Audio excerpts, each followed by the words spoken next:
guys, so since everyone's so busy these days, I'm going to explain to you how the dairy industry works in 5 minutes.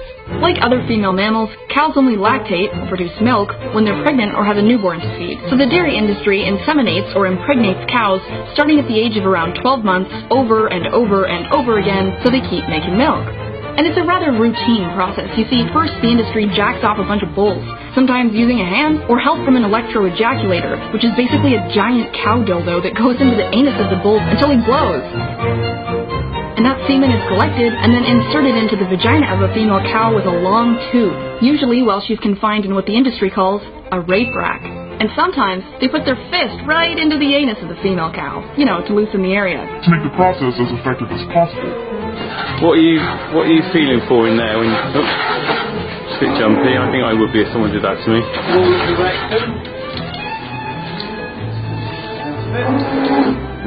Bringing it out. He massages a little bit just to relax everything and help that semen go where it needs to go. You must be responsible for a lot of cows. Yes. And when that baby cow is born, it's pretty much immediately taken away from its mother and locked in a crate. Because if it stayed around Mom, it would drink her milk. And that's shit for us.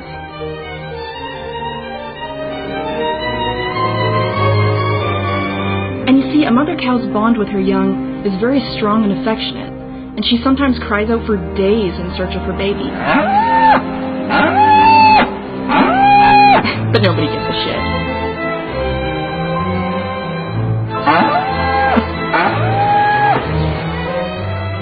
If the baby's a male, his throat is slit and he's sold for veal. And if it's a girl, she's raised to be a milk machine like Mom.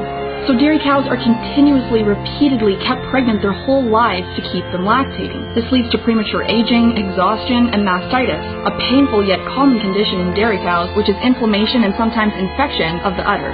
Pus and blood in the milk of dairy cows is also common, so it's usually filtered.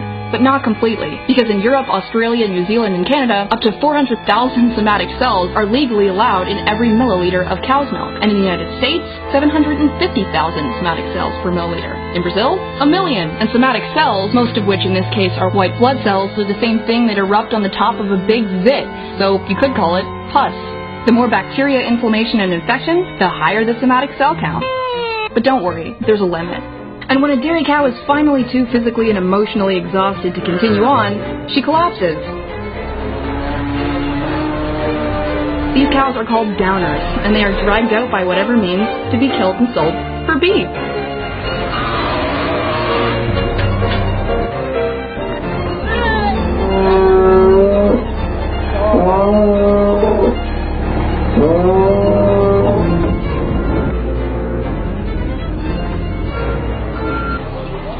It's common in the industry, even on organic dairy farms, for cows to go down after about 4 or 5 years of continuous milk production. But peak milk production declines around 4 to 5 years anyways, so if the dairy cows are still standing, they're going to be killed for hamburgers and beef regardless. You see, the dairy industry is the meat industry. Almost every single dairy cow that you will ever buy milk that came from ends up being killed for meat. So if you're vegetarian, you might want to think about this, because at least when you're being raised for meat, you're just raised for meat and killed. But when you're a dairy cow, you are sexually exploited and emotionally and physically exhausted until you can't take it anymore, and then you're killed for meat. Sounds worse to me. And the natural lifespan of a cow that hasn't been completely exploited? 20 to 25 years, y'all. And as far as the calcium and protein thing goes, study after study after study has shown that those consuming the highest quantities of dairy actually have the highest cases of bone fracture and osteoporosis. And there are dozens of amazing plant-based sources of calcium and protein, so you really don't need to suck the tits of a cow.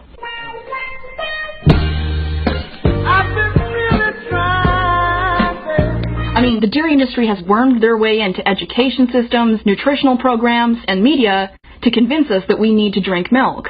But when you're in school learning about how good milk is for you, that's not because there was a panel of people who care about your health that determined that. That's because the dairy industry paid lots of money for you and your children to hear that message in school, and on TV, and on billboards, and magazines, and for your doctors who don't have to take more than a few hours of a nutrition course to tell you to drink your milk.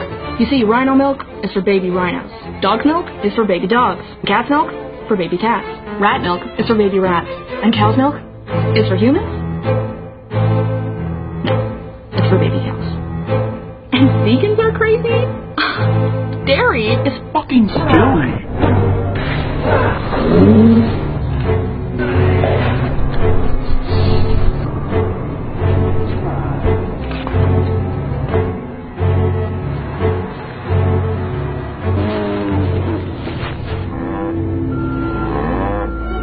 Try almond milk, hemp milk, soy milk, flax milk, rice milk, Brazil nut milk, macadamia nut milk, cashew milk, any milk but dairy milk.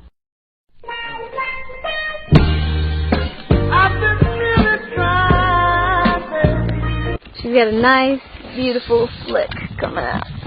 That's a very good sign.